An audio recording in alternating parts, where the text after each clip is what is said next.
Hi everyone, Emily here from Emily Reads, and today I have my April wrap up. Now, before I continue further, I need to apologize for the lighting. So, I don't have a great lighting situation in my apartment. I have only two windows and I have a skylight above me, and it is a cold and dreary spring day here in central Illinois. So, I needed some place to film this. I figured upstairs would be the best lighting that I could probably get in my apartment today for videoing. But I have a nice little halo over my head, so I apologize for that. But back to April. In April, I read 10 books for a total of 3,925 pages. Now, the reason why I did so much better than I thought I would. I thought maybe 8 I would be able to get through. However, I read a total of 8 young adult books. I participated in the Ramathon readathon that Covers with Cassidy sponsored, and I was Team Bale, go Team Bale, and I'm still anxiously waiting the results of that. We still have through tomorrow, May 4th, to log all our books. So I don't know what happened, but I think that was part of the reason why I did so well. Is I was like, all right, I just need to read young adult and crank out the books that I can to get points for Team Bale. I did read some books for my Flourish and Blots channel. I got a couple prompts done and for like the Pop Sugar Reading Challenge that I'm doing. And so let's just dive right in. So first, the first 4 books that I read, I can't actually show you. I don't own physical copies. At some point in time, I need to get the physical copies because I've read them several times. And that is the Song of the Linus Quartet by Tamora Pierce. And in the Song of the Linus Quartet, we have Alana, the First Adventure. We have In the Hand of the Goddess, The Woman Who Rides Like a Man, and The Linus Rampant.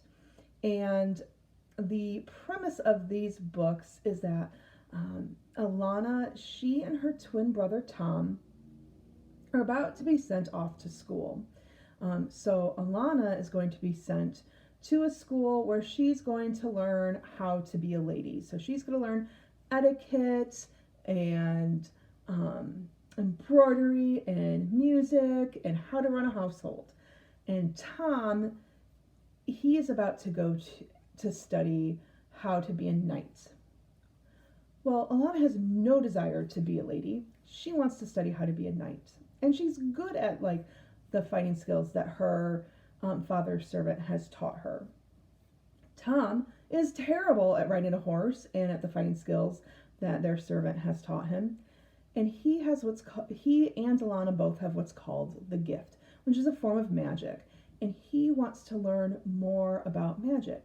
Well, in order to do so, he would essentially have to go to the same school that Alana was going to be sent to and study under the priests of Tortal. So what are they going to do? Well, they decide in fraternal twins who look pretty much identical, they decide, let's switch places. Tom is going to disguise himself as a female. Alana's going to disguise herself as male. And they will go off and study at their prospective schools. Well, Alana has to disguise herself as a boy the entire time that she's a page and a squire, because women in Tortal are not to be knights. They're not allowed to train and study to be a knight. So in the 4 books, the first book she is a page, the second book she is a squire, and then the last 2 books, spoiler alert, she becomes a knight. And the last 2 books are her adventures as she's a knight. And as she is studying to be a knight, she becomes friends with Prince Jonathan. She becomes friends with George, who is the Prince of the Thieves in the capital of Tortal. And she meets a variety of friends. And of course, there is conflict. There will always be conflict. And the conflict will always center around the threat to the line of succession to the throne. I really enjoyed these books. Um, they're a great introduction to fantasy. I will say this, I gave them all 4 out of 5 stars, um, primarily because they hold such a dear place to my heart and they held up to a reread. I also did not, I have always, no matter what, no matter how many times I've reread, I do like the Shang dragon that we meet in The Lioness Rampant. His name is Liam. And the Shang are like just powerful, powerful warriors, and they're trained in hand-to-hand combat. I love him. I just don't like the nature of relationship that he had with Alana. I just did not feel that it was necessary. I think I understand why Tamora Pierce did it. Um, so in that case, I kind of understand it, but I didn't want it to go there because I have a special place in my heart for another relationship that is realized at the end of the quartet. Then the next book that I read is Dragon Keeper by Robin Hobb, which is the first book of the Rainwild Chronicles and the 10th book in the realm of the Elderlings. And I did a full non-spoiler review of this book, so I'm not going to go too much in depth on this book other than to say I gave this 4.5 stars out of 5. I really enjoyed the themes that Robin Hobb started to develop in this book, centering around primarily women's agency and place in society, and also people who are different, specifically like people who, while they aren't necessarily really described as having disabilities in this society. When I was reading that, I just was reminded so much of how society historically has treated people with disabilities. And so that's why I appreciated this book with those themes and how she is delving into those things. The next book I read, I needed a palate cleanser after reading Dragon Keeper, I'm sorry. I've got Dragon Haven, which is next on my mind. The next book I read was Grave Peril by Jim Butcher. And this is the 3rd book in the Dresden Files, and it was much better than Full Moon, which I think I gave Full Moon 2 stars, which that actually might be a little too high. But this book I gave 3.5 stars. And in this book we now have Harry and a knight. I want to say he's a Knight Templar, but I don't think that's right. So we're introduced to Michael, who is a knight, and he very much is a man of principle and righteousness and truth and goodness. Like, he is all things good. And that is like, those are the principles that he works with, and he's got his sword, and he fights alongside Harry. And we first are seeing that the world of ghosts, they are kind of in chaos and coming out, and they're interfering with the lives of humans, and why is that? And we get to meet more and get more in-depth introduction to the world of the vampires and Bianca, and we also meet someone who has a pretty important relationship to Harry. I gave it 3.5 stars because it was good. It was better than the first 2 books, but it's a light fluff read. The male gaze in this book was beginning to kind of get to me. I will be honest, it started hitting me to where I was like, okay, Harry, like, I'm kind of over you making comments about female body parts. But again, I do still think that is a convention of this genre that Jim Butcher is trying to draw upon, like the gumshoe detective type novels. So I was trying to remind myself of that. This still is very much like the monster of the week. I feel like, and I really don't have that much more to say. I'm looking forward to keep reading it. I'm not gonna lie, I want more, and I have to remember and give it its place of what it is. It's just fun. You know, I feel like when I think of this, I kind of liken it to James Patterson or Kay Scarpetta novels. Patricia Cornwell, who writes Kay Scarpetta, just kind of like a different kind of mystery a week or month or whatever. So that's kind of how I kind of categorize Dresden Files, but it's fantasy. The next two books, I actually kind of alternated between the next four books. So I read a duology and the last two books in a quartet. And I kind of alternated between the two. So I did like a quartet book, duology, quartet book, duology. But I'm going to pair the last two books of the quartet together and then the duology together, because just for ease of talking about the books. So I read Squire by Tamora Pierce and Lady Knight by Tamora Pierce. So these are the book 3 and book 4 in the Protector of the Small series. And these follow Caladry of Midlien. And so now, this is now after the Song of the Lioness quartet. So this is Tamora Pierce's third quartet that she writes in the land of Tortall. So now women are able to train to become knights. And in Squire, we follow Caladry of Midlien as she is now the squire to Lord Raoul, which it's so fun to read because Lord Raoul was one of Alana's friends. And so she is his squire, and she is preparing herself for the ordeal. And the ordeal is a chamber that they go into, and they have to spend a whole night in this chamber. They are not allowed to speak, and if they do, they fail the ordeal, and they must survive the ordeal. They have to spend the entire night there in order to, and it's the last test that they face before they become a knight. So it's all of her preparations for that.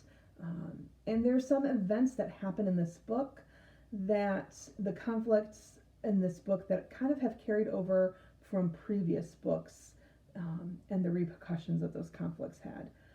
I gave this book a 4 out of 5 stars. The last book in that, The Protector of the Small, is Lady Knight. And now, of course, spoiler alert, Caladry of Midlien is a knight. And this follows her and her first kind of mission as a knight. Tortall is now at war with, I can't remember the country's name. But the country is at war, and she's hoping to be assigned to go into battle. However, she is assigned to be in charge of a refugee camp. And this has her upset because she feels that she's got a mission to complete, and how is she going to be able to complete that if she is in control of a refugee camp? Again, I really enjoyed Tamora Pierce is just such a wonderful author. She's such a good introduction to fantasy for younger readers. So I think adults can really just enjoy her as well. So if you have never read anything by her, please go out to your library or local bookstore, pick her up, start with Song of the Lioness, read The Immortals, and then Protector of the Small. And then finally, I read Six of Crows and Crooked Kingdom for the first time by Lee Bardugo. And I gave Six of Crows 5 out of 5 stars and Crooked Kingdom 4.75 stars. Now, I will say this with Six of Crows is I was prepared to stop reading this after the first chapter. Not gonna lie. And I'll tell you why. I'm going to read the first sentence to you, and I'm going to read the last sentence on the first page. And I was just like, I don't know if I can make it through this. So the first sentence is Juiced had two problems, the moon and his mustache. And when I read that, I thought, really? Like, really? How are those problems? Like, really, this is stupid. Then the last sentence on the first page was the full moon looked less like a jewel than a yellowy blister in need of lancing. And I said to myself, is she really doing this? Is Leigh Bardugo really doing this? Comparing the moon to a blister. Like, who does that? Like, this is stupid. There was an event that happened at the end of the first chapter that I was like, okay, like, you have me interested, but like, is this writing style going to be this way throughout the entire book? And it was only through commenting on this in some discords and going, I don't know if I can make it, guys. And people were saying, no, Emily, like, keep reading. Like, that point of view won't last. It will be okay. Keep reading. So I kept reading. And man, was it good. Kaz Brecker, I love Kaz Brecker. Like, he is so neat. Because his backstory is fascinating. Actually, everyone's backstory is fascinating. So the whole premise of this book, I'm sure you're probably aware of, it's a heist. So Kaz Brecker is the leader of this Six of Crows, and he puts together this team of six with himself as being part of it, one of the six, and the leader of it. He gets hired on to perform a heist, a very, very exceedingly high stakes heist, and it's impossible. There's no way that they're going to be able to pull this off. And the character development, the backstory, yeah, it was good. The next book, Crooked Kingdom, is post-heist, and the book picks up pretty much immediately after the action in Six of Crows. And now we've got the fallout from the heist. And in this book, there's like several mini heists that need to take place in order to resolve the fallout from the previous heist. I gave it 4.75 out of 5 stars simply because there was an event that I wanted to happen and it didn't happen. There was an outcome between two characters that I wanted to happen and it didn't happen. Now, the character in question was acting completely in their character when the incident happened. So I don't fault that. Like, it made complete sense for that character to do what they did. The outcome was inevitable based on what the character did. I didn't want that to happen. And so, excuse me. So that's why I gave it 4.75 out of 5 stars. Which, rounding up, it would be a 5-star read. These two books were my first ever Leigh Bardugo books. I have been putting off Six of Crows for so long because when they first came out, I heard so much hype about them. When did this come out? I now have to look this up. Sorry. 2015. So like 2016, 2017, I just heard so much hype around this book that I was just like, I don't want to read it. Because usually when a book is super hyped, I end up not liking it and being disappointed because I have so much high expectations. So this time around, when I started reading, it was like, this first chapter was terrible, and it was so hyped, I was like, I'm not expecting to like this. Like, because it's just so hyped, and there's just no way I'm going to like this. So I had very low expectations for it, and I loved it. So I do have plans to go back and read Shadow of Bone. Um, I want to, like, I've kind of started watching the Netflix series because I know it's a mashup between the Shadow and Bone trilogy and the Crooked Kingdom, or I'm sorry, Six of Crows duology. But I'm trying desperately to not. Uh, I've been spoiled already for an outcome with one of the characters from Shadow and Bone. Um, so I do need to read Shadow and Bone maybe this summer, and then I can watch the Netflix series. So that is what I read in April. I'm sorry, we just turned to May, so I'm getting confused on my months.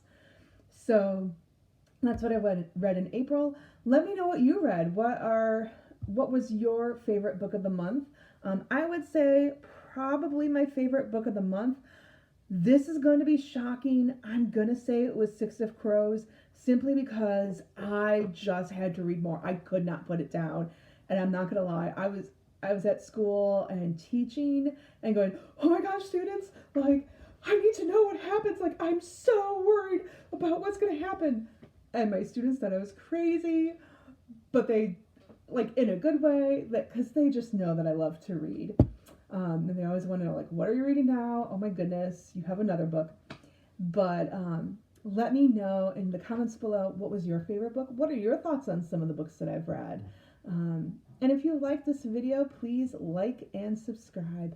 Have a wonderful rest of your day. And tomorrow, may the 4th be with you.